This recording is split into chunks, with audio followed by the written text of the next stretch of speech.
열왕기하 20장입니다. 지난주 기억나시는지 모르겠는데 여호사밧 이야기를 했습니다. 역대하 19장이었죠.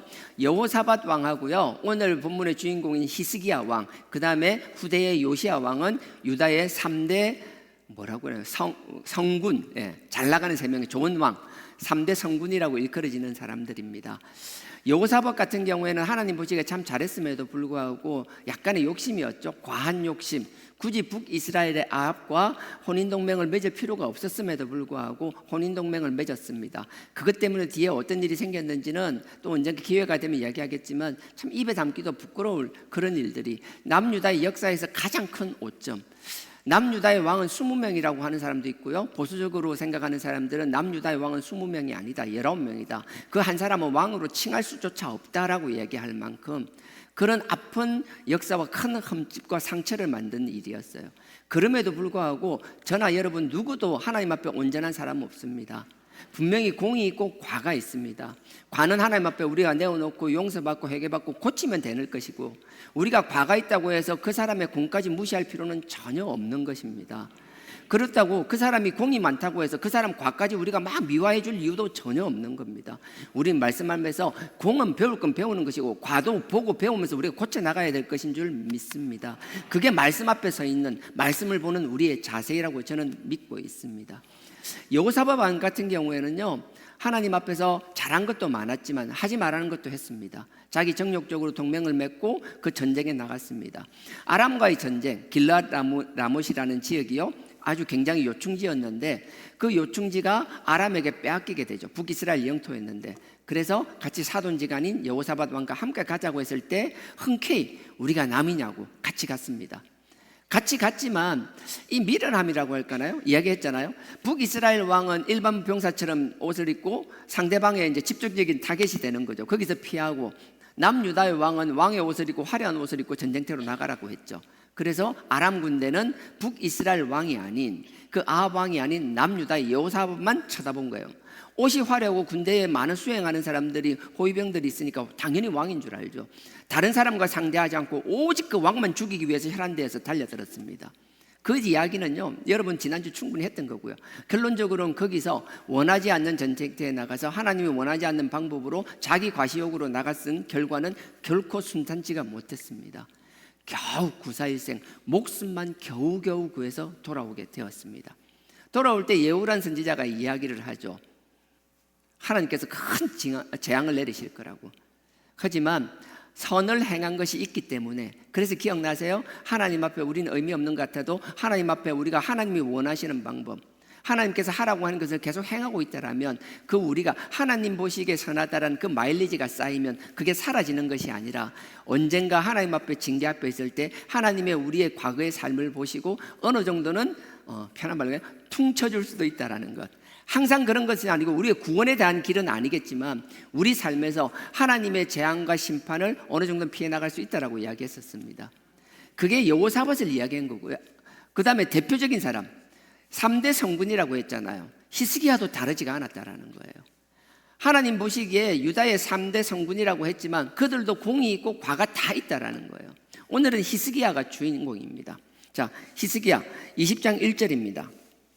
20장 1절 보다 보니까 바로 위에 19장 마지막 절이 눈에 들어오는데요. 19장 37절요. 제가 잠깐 읽겠습니다. 그 신은 아수르입니다. 아수르 왕입니다. 사네립에 대한 이야기입니다. 그 신, 아수르의 신 니스룩의 묘에 경배할 때에 사네립이 18만 5천 명을 데리고 남유다를 침공했잖아요. 사네립이 침공했는데 히스기야 왕이 하나님께 기도했습니다. 그래서 하나님이 하룻밤 사이에 천사, 단 한 명의 천사를 통하여 18만 5천 명을 몰살시켜버리죠. 그리고 나서 하루아침에 몰살되고 나서 아수르로 도망갔습니다. 정말 목숨만 겨우 구해서 도망갔습니다. 하지만 사네립은 그거로 끝나는 게 아니라 가서 어떤 일을 당했는지가 나오는 거예요. 37절 그 신 니스록의 묘에 경배할 때에 아드람멜렉과 사레셀이 저를, 사네립 왕을 칼로 쳐 죽이고 반역을 일으킨 거죠. 전쟁에서 패하고 돌아온 사네립을 칼로 쳐 죽였다는 거예요. 쳐 죽이고 아라랏 땅으로 도망하며 그 아들, 사네립 왕의 아들 에살핫돈이 대신하여 왕이 되니라. 제가 이걸 굳이 읽은 건요, 지난 금요일 날 이사야 19장을 했잖아요. 이사야 19장을 할 때, 지난번 할 때는 18장을 했을 때는 그 밑에 그 구스 왕을 이야기했잖아요. 구스를 이야기했고, 지난주 19장을 할 때는 애굽을 이야기했습니다. 애굽을 이야기할 때 기억나시는지 모르겠는데 참 감사해요. 철야 예배 온 사람 몇 명 없잖아요. 다 처음 듣는 얘기잖아요. 교회는 새신자가 참 중요합니다. 새신자가 없는 교회는요, 맨날 들었던 얘기를 계속 반복해서 듣고 있는 사람만 쳐다보고 설교하는 게 얼마나 힘든지 몰라요. 가뭄에 콩나듯이 그래도 뭔가 처음 듣는 사람, 안 들었던 사람이 있다는 그 자체가 저에게는 정말 구원의 빗줄기처럼 반짝반짝하게 되는 거거든요. 여하튼 19장을 이야기할 때 그랬습니다. 애굽이 처음에 애굽을 하나님이 사랑하셨는데 애굽이 악한 자의 지배를 받게 된다. 애굽이 남쪽에 있는 구스의 지배를 받게 된다. 그리고 나서 구스의 지배 이후에 또 더 악한 사람의 심판을 받게 되는데, 지배를 받게 되는데, 그게 아수르라고 했습니다. 그 두 번째, 그러니까 아수르가 결국은 남쪽으로 내려와서 그 구스, 그 애굽을 지배하게 되었어요. 그 지배한 왕이 여기 나오는 에살핫돈이라는 왕입니다. 예, 여러분들 자세히 알 필요 없고 나중에 이사야를 보다 보면 이 왕이 그랬구나, 그랬구나 알게 될 거예요. 성경은 여러분들이 저도 마찬가지 아는 거 아무것도 없어요. 정말 몰라요. 그냥 들어놓으면 나중에 제가 이렇게 필요 없는 것 같아도 눈에 보이니까 하는 이유는 언젠가 여러분들도 이사야 듣고 공부할 일이 있을 거잖아요. 그러면 그때 여러분들이 이게 다 뭔가 잊어버린 것 같아도 하나님이 다 기억나게 하시라고 저는 그렇게 믿고 설교하는 거예요. 너무 감사하게 받은 은사가 망각의 은사를 받아가지고 하는 족족 다 잊어버리시면 정말 힘듭니다. 그러니까 여러분 그냥 들어놓으시면 돼요. 자, 이건 그냥 그 정도로 넘어가겠습니다. 에살핫돈입니다. 그 다음에 에살핫돈이 그 애굽을 한번 정벌 하고 나서 애굽이 다시 반역을 일으켜요. 몇 년 안 가서. 그때 에살핫돈의 그 아들 되는 왕이, 아들인지 모르겠어요. 후임되는 왕이 다시 와서 완전히 정벌해버리고 완전히 아수르의 속국으로 만들어버립니다. 그게 아슈르 바니팔이라는 왕이에요. 그것도 나중에 이제 이사야 이야기할 때 하겠습니다. 자, 오늘은 20장 1절. 그때에 히스기야가 병들어 죽게 되매 아모스의 아들 선지자 이사야가 저에게 나와서 이르되 여호와의 말씀이 너는 집을 처치하라. 이 무슨 말인가 하면요, 하나님의 선지자가 그 이야기하는 거예요. 이 뭐라고 이야기하는 거예요? 너 이제 죽게 됐다라는 거예요. 너 이제 다른 데서는 역대하에서는 유언을 하라고 이야기하거든요. 히스기야 너 이제 죽게 됐다. 하나님이 널 반드시 죽인다라고 말씀했다라는 거예요. 청천벽력 같은 거잖아요. 아수르의 18만 5천 명이 쳐들어왔을 때 하나님께 기도하고 하룻밤 만에 천사의 능력으로 18만 5천 명이 다 물러간 거예요. 얼마나 많은 백성들이 그 히스기야 왕을 얼마나 높였겠어요. 우리 왕이 하나님께 기도하니까 저 아수르의 대군이 하룻밤 만에 저렇게 전멸하는구나. 모든 백성들이 이 감격을 이루 설명할 수 없었을 거라고요. 모든 사람들이 하나님께 영광을 돌렸겠지만 하나님께 영광 돌리기 전에 왕을 찬양하고 왕을 높이기 바빴을 거라고요. 참 무서운 게 성경에는 없지만 제가 그런 거예요. 뭔가 잘 됐을 때 잘 되는 일이 있으면 그건 반드시 하나님이 하시는 거예요. 근데 뭔가 하나님 앞에 쓰러지는 경우가 있잖아요. 쓰러지는 경우에 자기가 밀어나고 자기가 잘못되어 쓰러지는 경우도 있지만 주변 사람 때문에 쓰러지는 경우도 얼마나 많은지 몰라요. 하나님 앞에 쓰이는 종뿐만 아니라 세상적으로도 그래요. 정말 쓰임받고 자질이 뛰어나고 충분히 할 사람들인데 그게 너무나 잘하고 있는데 주변 사람이 흔들어서 결국은 안 좋은 결과로 만드는 경우가 허다하다는 거예요. 이건 세상에서도 마찬가지고 하나님 안에서, 세상에서는 그렇게 평가로 끝나는 거지만 하나님 안에서 하나님이 주신 영광을 누군가가 지도자가 가로채버린다라면 이거는 영적으로 죽고 사는 문제라는 거예요. 세상의 것을 다 잃어버린다 하더라도 내가 하나님의 영광을 가로채고 하나님이 우리를 위하여 준비하신 저 새하늘과 새 땅에 가지 못한다라면 하나님의 종으로서 쓰임받은 그게 무슨 의미가 있냐라는 거예요. 하나님의 종으로 쓰임받는다 하는 것도 세상에서 누릴 수 있고 그런 개념이 아니라 여러분들이 하나님의 뜻 가운데 하나님의 나라에 가야 되듯이 우리도 기어서라도 하나님 나라에 같이 갈 수 있어야 되는 것인데 여러분들은 다 가게 만들고 정작 본인이 가지 못한다라면 그것 이상 불쌍한 인생이 어디 있겠냐라고요.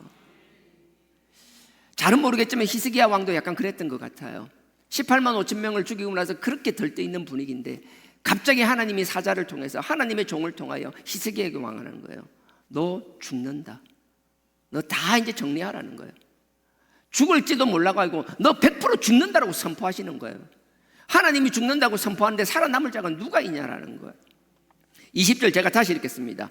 그때 히스기야가 병들어 죽게 되매 아모스의 아들 선지자 이사야가 그 히스기야 왕에 나와서 이르되 여호와의 말씀이 너는 집을 다 정리하라. 네가 죽고, 여기서 반드시 죽는다는 거예요. 반드시 죽고 살지 못하리라 하셨나이다.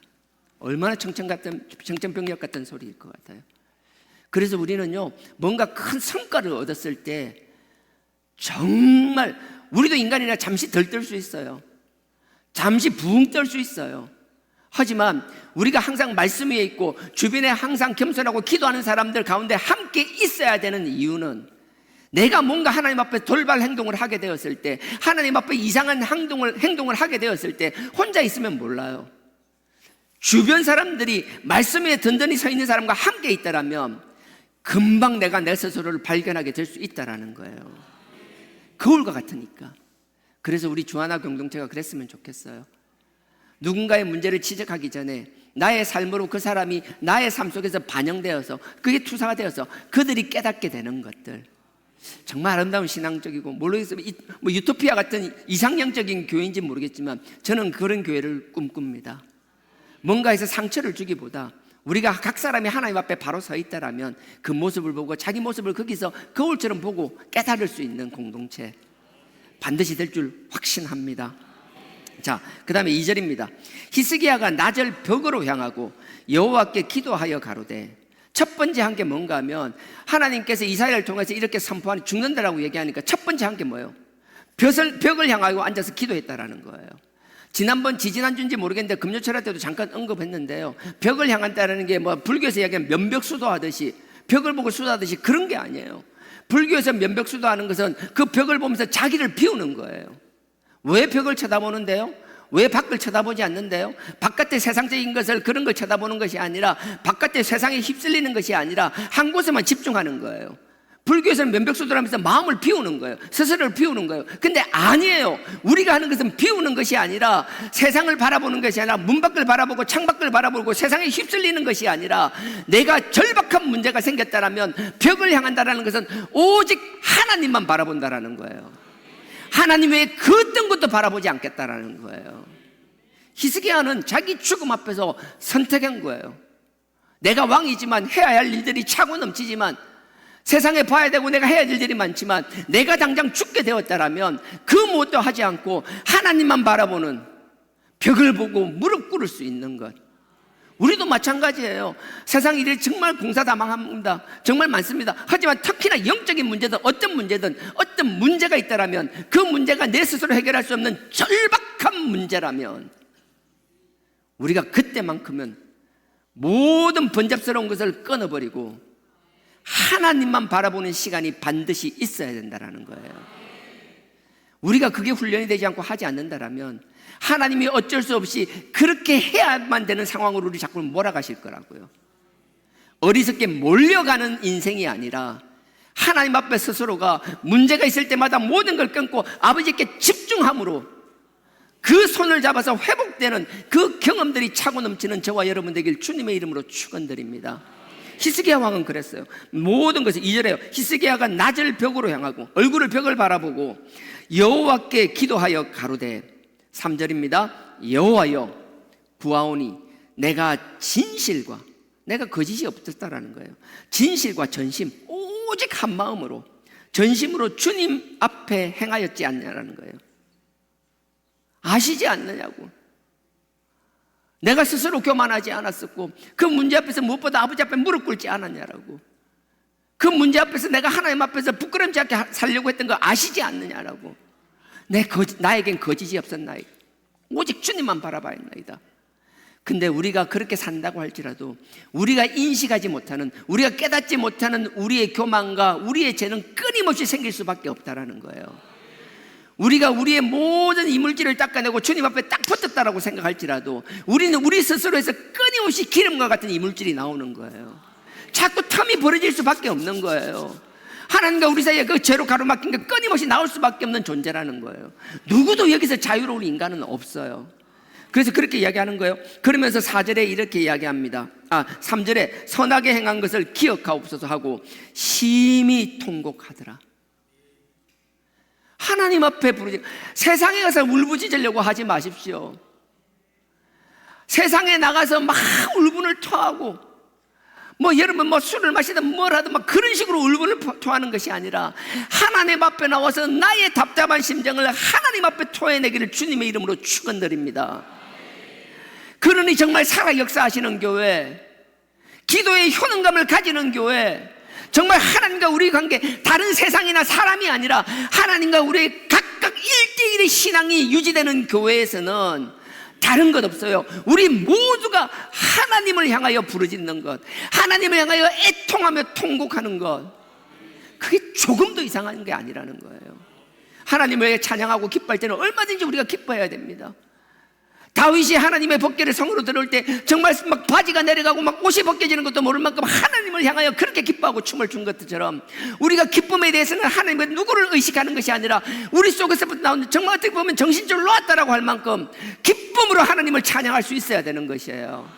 하지만 우리의 절박한 문제 앞에서는, 내가 어떻게 할 수 없는 그 문제 앞에서는 하나님 앞에 통곡할 수 있기를 주님의 이름으로 축원드립니다. 울부짖는 것만 있어서 되는 것도 아니고요, 기쁨만 있어서 되는 것도 아니고, 하나님과의 우리 관계는 모든 것이 상황에 따라. 그래서 사람을 의식하지 마십시오. 부끄러워하지 마십시오. 내가 이해되지 않는 그런 모습을 보고 함부로 판단하지 마십시오. 하나님과의 관계는 아무도 모르는 거예요. 사무엘이 태어날 때도 마찬가지죠. 엘리야 사장이 뭐라고 그랬어요? 제사장이라고 여러분들 사정을 다 아실 것 같나요? 목사라고 다 알 것 같나요? 아니요. 하나님께서 우리에게 맡겨진 영혼들이지만 몰라요. 저희들 진정으로 정말 몰라요. 누가 여러분들 마음 다 알아주실 거라고 생각해요? 하나님께 부르짖기를 다시 한번 축원드립니다. 4절입니다. 이사야가 성읍 가운데서도 이르기 전에 여호와의 말씀이 저에게 임하여 가라사대. 이사야가 이 말을 전한 거예요. 그러니까 보십시오. 4절에 이사야가 이 말을 망하고, 여기 보면 성읍을 통과하기도 전이랬잖아요. 이사야가 그 예루살렘 성을 가운데까지도 이르기 전에, 그 성을 이제 지나 밖으로 나오기도 전에 왕에게 말하고 이제 그 성, 예루살렘 성 중앙 마당쯤 왔을 때, 그때 벌써 하나님이 반응하기 시작하는 거예요. 이 무슨 말인가 하면, 이 말을 듣자마자 히스기야는 바로 하나님께 통곡하기 시작했다는 거예요. 하나님의 음성이 들리면 즉시 반응하기를 주님의 이름으로 축원드립니다. 5절입니다. 너는 돌아가서 내 백성의 주권자 히스기야에게 이르기를, 왕의 조상 다윗의 하나님 여호와의 말씀이 내가 너의 기도를 들었고 너의 눈물을 보았노라. 내가 너를 낫게 하리니 내가 3일 만에 여호와 전에 올라가겠고. 하나님이 고쳐주시겠다고 말씀하시는 거예요. 근데 하나님이 고쳐주시겠다고 말씀하실 때 히스기야가 그 전에 하나님께 통곡하면서 했던 기도가 있어요.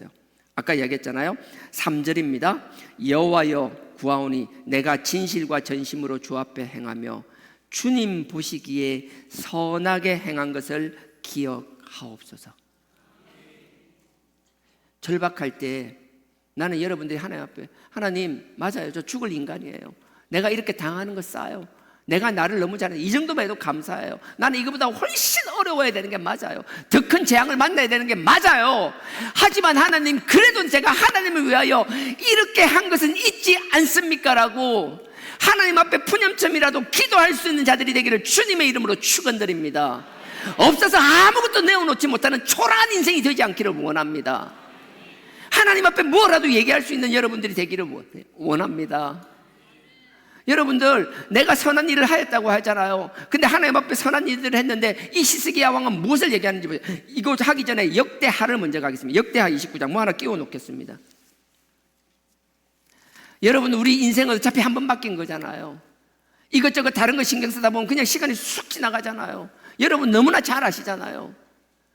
모든 것 범사의 때가 있다는데 하나님을 위하여 섬기는 것, 하나님을 위하여 선을 베푸는 것 또한 마찬가지라는 거예요. 우리가 그냥 하는 것이 아니라 주어질 때 뭔가 큰 대단한 일을 하라는 게 아니에요. 작은 것부터 내가 하나님을 위하여 할 수 있는 것, 나의 관심이 이만큼 열일이 있었다라면 그 중에 한두 개라도 그 관심을 하나님께로 돌려놓는 것, 밖에 나가서 하나님을 위해서 교회를 위해 섬기는 것뿐만 아니라 세상에 나가서 누군가에게 따뜻함을 베푸는 것, 그 마태복음 25장에서 나오는 거잖아요. 너희들이 세상에서 뭔가 선을 베푸는 게 그 세상을 향한 것이 아니라 나를 위한 것이라고. 이유는 당연합니다. 이 세상의 주인이 하나님이고 이 세상을 다스리고 관리하라고 관리자로 우리를 세우셨기 때문에 우리가 이 교회와 하나님 사역뿐만 아니라 세상을 따뜻하게 하는 것, 세상을 관리하는 것, 세상에서 선을 베푸는 것 그 자체가 하나님의 일을 하는 것이라는 거예요. 그러니 세상과 우리 신앙을 분리하지 않았으면 좋겠어요. 이건 분리되는 것이 아니라 우린 세상에서 하나님의 자녀로서 빛과 소금의 역할을 감당해야만 하는 사람들이라는 거예요. 29장입니다. 역대하 29장 3절입니다. 히스기야가 여러 가지를 이야기하는데 내가 하나님 앞에 선을 베풀지 않았습니까? 라고 이야기하는 거예요. 그 중에서 제가 볼 때 첫 번째 하나님 보시기에 기쁘게 한 것 3절입니다. 원년 히스기야가 왕이 되자마자 원년 정월의 첫째 달 왕이 되자마자 첫 번째 달에 여호와의 전 문을 열고 수리하고. 이게 무슨 말이에요? 히스기야가 왕이 되었는데 성전문이 닫혀 있는 거예요. 성전이 폐허가 되어 있는 거예요. 하나님과의 관계가 끊어져 있는 거예요. 하나님의 말씀이 더 이상 선포되지 않는 거예요. 하나님과의 죄와의 문제를 해결해야 될 제사가 끊어져 버려 있는 거예요. 나는 여러분들이 거창한 것이 아니라 여러분들이 힘들지만 그 힘들고 바쁜 가운데서도 여러분들이 하나님의 말씀을 듣고 하나님의 말씀에 서려고 하는 그 행위, 하나님께서 그렇게 싫어하는 우리의 죄 문제를 끊임없이 죄를 짓으니까 하나님 자녀로서 하나님 자녀답게 살지 못한 것을 부끄러워하며 그 죄를 그 아들의 보리스 보혈로 씻어나가고 닦아나가는 그 삶, 그게 하나님이 기뻐하시고 그게 여러분들이 하나님 앞에 내어놓을 수 있는 자랑이 될 수 있다는 거예요. 그거 신앙인이라면 당연히 해야 되는 거 아닌가요? 아니요. 수많은 크리스찬들이 있지만 하나님의 말씀 위에 서지 않는 크리스찬들이 얼마나 많은 줄 아세요? 제가 여러 번 얘기했잖아요. 이번 이 일을 겪으면서 얘기했을 때 제가 분명히 들었어요. 분명히 사역자임에도 불구하고 목회자임에도 불구하고 그거 굳이 다 알아서 뭐 하게요? 이거면 충분한 거 아니냐고. 내가 알고 나서 이것을 선택하는 것과 다 알지도 못하는 상태에서 나는 이걸 들었으니까 이거면 다다라고 못을 받고 나머지에 대해 관심 없는 게 같다라고 생각하세요? 어찌 보면 순수하고 오직하는 신앙처럼 보일 수도 있지만 이 말씀의 주인 되시는 하나님 입장에서는 그게 얼마나 큰 교만으로 보일지는 왜 모르냐라는 거예요. 말씀에 서는 것 쉬울 것 같죠? 아니요. 어설프게 말씀을 알면 알수록 먹으면 먹을수록 말씀에 대한 교만과 편견이 생기기 시작하는 거예요. 스스로가 재단하기 시작하는 거예요. 이건 뭐 알아서 뭐하게, 이건 뭐 알아서 뭐하게, 저건 뭐하게, 뭐 다 떼내는 거예요. 그냥 내가 알고 있는 거 그거면 단 거예요. 하나님을 알아나가는 과정이 쉬운 길이라고 생각하세요? 신앙의 여정과 말씀의 여정은 다르지 않아요. 우리가 신앙인으로 살아가는 그 삶의 여정이 힘든 것 못지않게 하나님의 말씀을 알아가는 과정도 힘들고 지난해요. 그러니 쉽게 얻는 것이 아니에요. 그러니 그게 하나님 앞에 자랑거리가 될 수 있다는 거예요. 우리가 열심히 회개하는 것, 회개를 가볍게 생각하는 사람들이 얼마나 많은 줄 아세요? 그거 뭐하게? 뭐 한다고 유별나게? 아니요. 나는 여러분들이 이 말씀과 회개를 당당히 하나님 앞에서 자랑할 수 있기를 주님의 이름으로 축원드립니다. 3절에 성전문을 열고 수리하였다라는 거예요. 그리고 나서 6절에 보십시오. 우리 열조가 범죄하여 우리 하나님 여호와 보시기에 악을 행하여 하나님을 버리고, 하나님의 말씀과 하나님과의 죄 문제가 해결되는 게 끊겨버리는 것 자체가 하나님을 버리는 것이라고 이야기하는 거예요. 6절 우리가 범죄하여 우리 하나님 여호와 보시기에 악을 행하여 하나님을 버리고 얼굴을 돌이켜 여호와의 성소를 등지고. 이거는 하나님 앞에 교회를 오고 안 오고 당연히 중요하죠.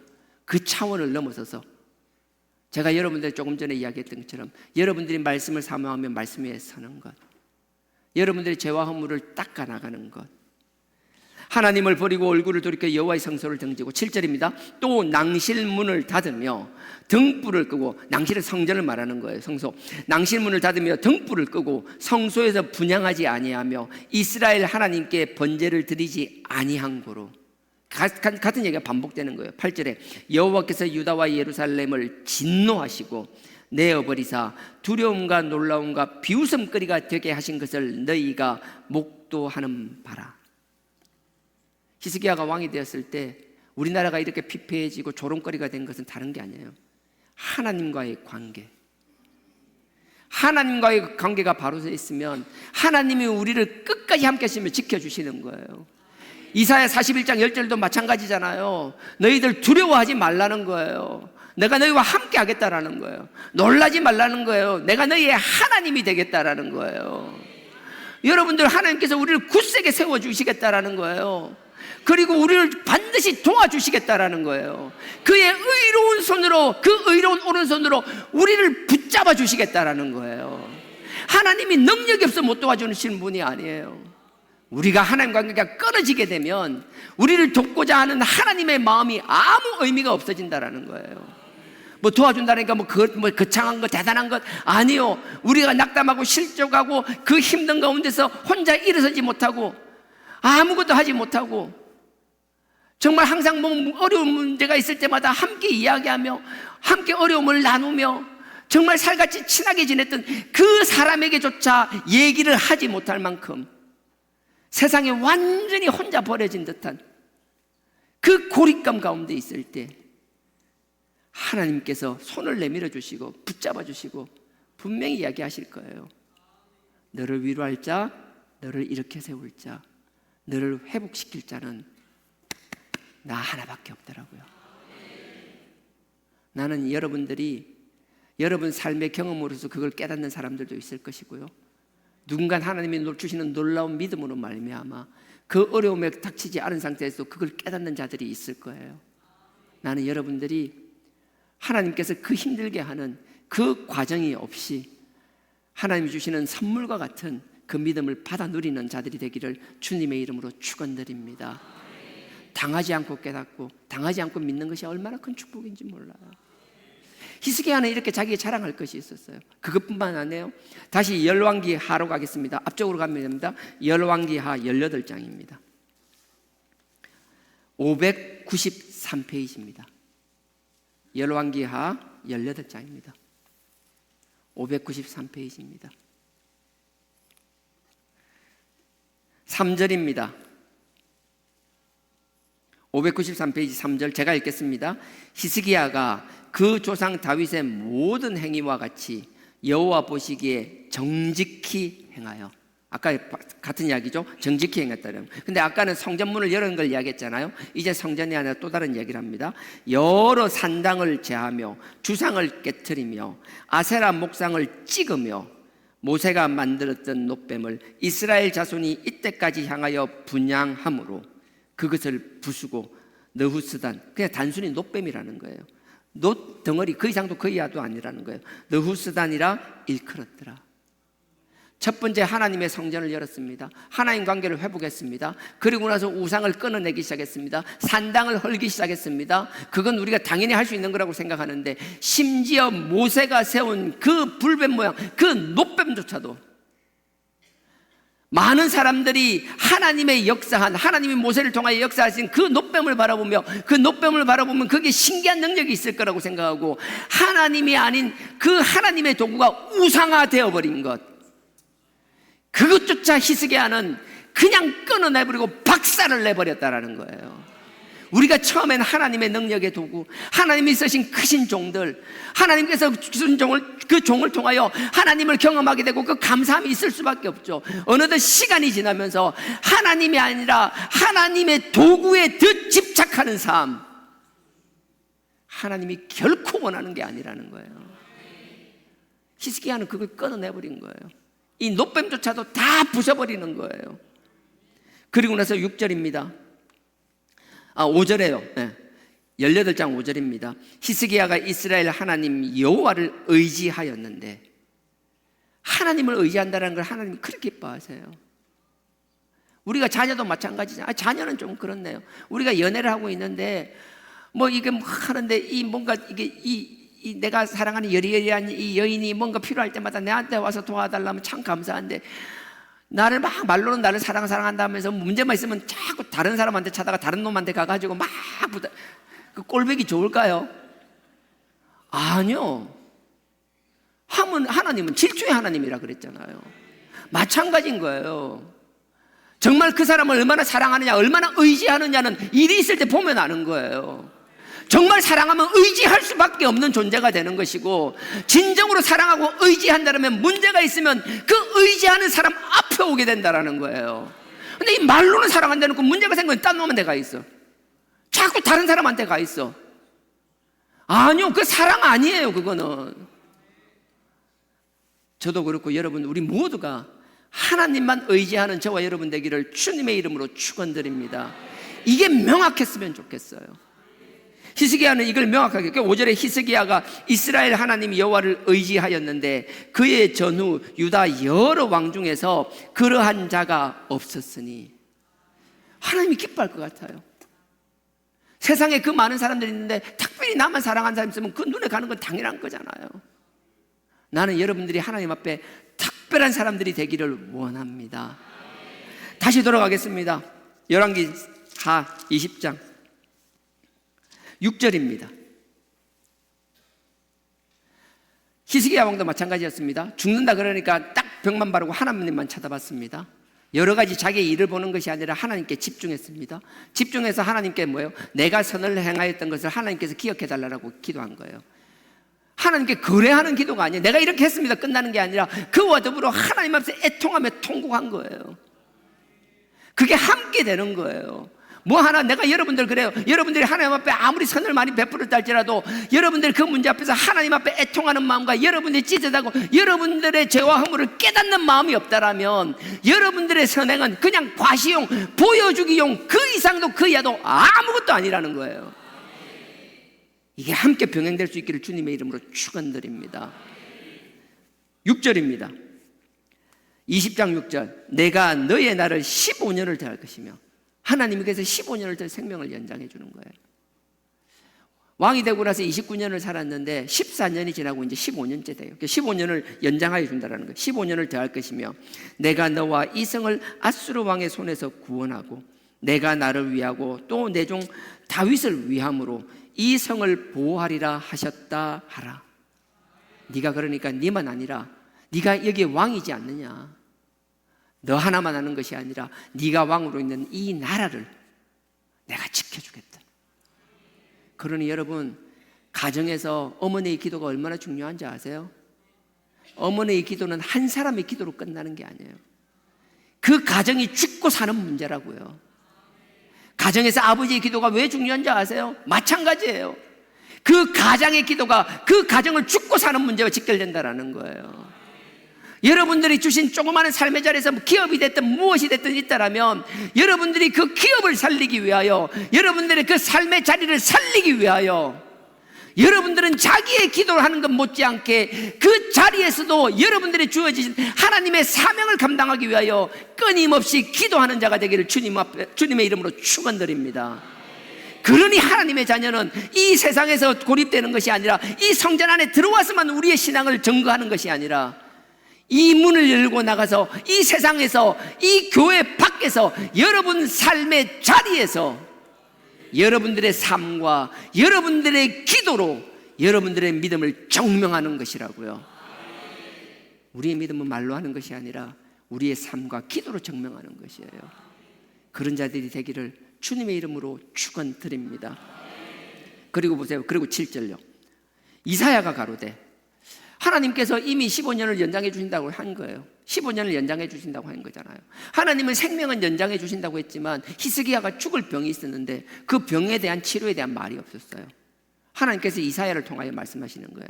7절. 이사야가 가로되 무화과 반죽을 가져오라 하매 무리가 가져다가 그 종처에 놓으매, 그 종처는 상처를 말하는 거예요. 그 환부를 말하는 거예요. 하나님께서 이사야에게 말해서 그 무화과를 가지고 무화과 즙을 가져오라는 거예요. 반죽을 가져와서 그 뭔지 히스기야가 무슨 병이 걸린지 저는 알 수 없어요. 막성 종양이었는지 뭔지 모르겠는데 하여튼에 곧 죽을 수밖에 없는 심각한 병이었어요. 그냥 하나님께서 네 생명을 연장했으니까 그러면 끝날 것 같은데 하나님은 그러지 않고 그 당시에 치료하는 방법을 통하여 그 환부의 무화과 접을 그 반죽을 올려놓음을 해서 하나님은 그 병을 치유시키신 거예요. 단순히 생명을 연장한 것이 아니라 건강을 회복시켜 주셨다라는 거예요. 그러니 여러분들 하나님과의 관계에서 하나님의 응답 받았다고 끝나는 것이 아니라 하나님은 무화과 당시에 어떤 방법인지 모르겠지만 그 치료 방법을 통하여 히스기야를 회복시켰던 것처럼 이 세상에 있는 많은 의료기술도 마찬가지고 많은 약들도 마찬가지고 이 세상에 있는 것들도 하나님이 저와 여러분 우리를 위하여 준비해 놓은 것이라고 믿을 수 있기를 바랍니다. 세상의 치료를 거부하지 마십시오.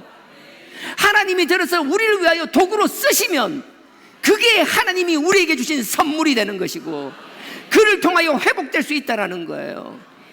그러니 세상의 방법으로 뭐 의료적인 방법을 했다고 믿음이 없다? 아니요. 하나님께서는 오직 목숨을 걸 만큼 우리의 믿음을 시험하실 때도 있을 거예요. 하지만 그게 전부는 아니라는 거예요. 하나님은 이 방법을 통하여 히스기야의 그 환부에 그 무화과 반죽을 올림으로 해서 깨끗게 치유하셨어요.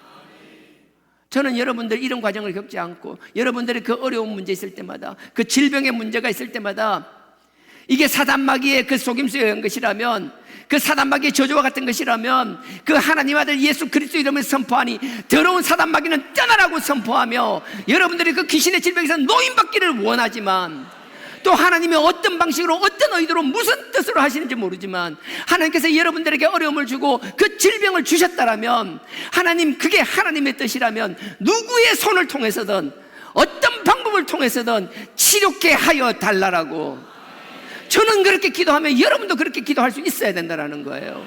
그거 부끄러운 것 절대 아니라는 거예요. 근데 분명한 건 이것조차도 하나님께 히스기야의 이 자세. 그래서 여러분들 이 병이 생기고 안 생기고 있어는 분명히 이야기합니다. 히스기야는 이 죽을 병이 생기기 전부터 그 문제가 있을 때마다 아버지를 전적으로 의지하며 아버지 앞에 나아가는 자였습니다.